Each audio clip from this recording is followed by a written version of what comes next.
Hey Grokites! Today, let's grok hitting children.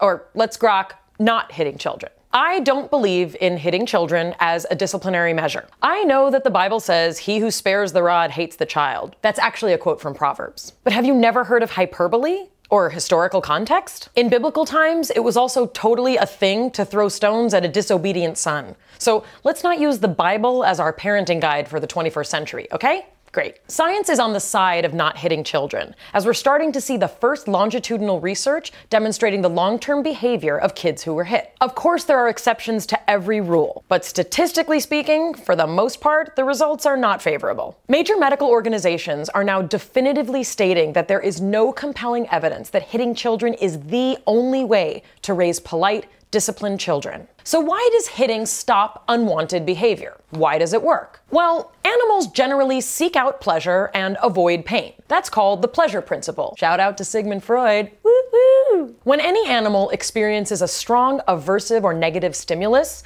such as a smack or a hit or even a potch, the brain quickly learns to avoid the source of that pain in the future. This tends to be very efficient. Once you hurt a child, they will seek to avoid having that pain again. Works for adults too. So essentially, hitting teaches avoidance rather than obedience. And for some children, this does not have a lasting impact. But here's the tricky thing that most people don't want to think about. There are some children whose personalities and brain chemistry are such that hitting has a tremendous impact on their brain and their psyche. Hitting these children can be traumatizing for them, even if you don't think it should be. And listen up. There's no way to know by looking at a child which reaction they're gonna have. A child may be impacted forever by being hit, and you can think all you want that they shouldn't have that reaction, but you can't control it. It's science. Children intuitively want to trust their primary caregivers. Being hurt by someone who says they love you makes no more sense to a child than it does to an adult. You can't hit your spouse, you can't hit your student, you can't hit a stranger, you can't even hit your dog. Yet we have laws protecting, defending, and justifying hitting a child. It makes no sense, and it's time to stop pretending it does. A lot of times,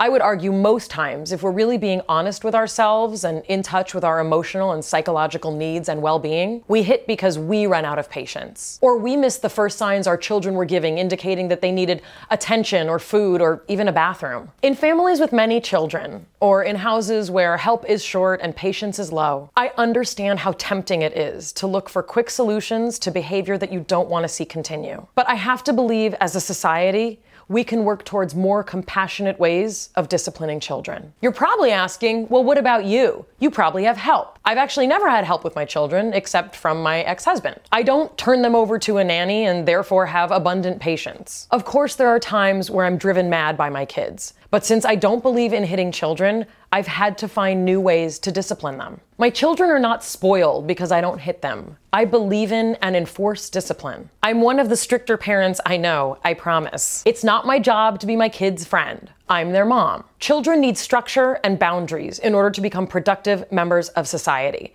And my job is to help make that happen. How do I manage this? I set boundaries and I enforce them consistently. I remove my children from situations where they're being destructive. When my older son was 3, he started throwing his wooden trains, often dangerously close to his infant baby brother. I told him that if he could not play nicely with his trains, I would take them away. At the next throw, I took all of his trains and I put them in a basket on top of the refrigerator where they remained for 3 days. For each of those 3 days, he would cry every time he saw the basket and remembered that his trains had been taken away. After 3 days, I took the trains down and he never threw a train again. What about how to discipline away annoying behavior like whining? A week of consistently saying to a child who is whining, the answer to that voice is no, makes it go away. Would it be easier to just give the kid a little smack and tell them to cut out their whining? Absolutely. Is that the healthiest way to build up your relationship and keep communication strong?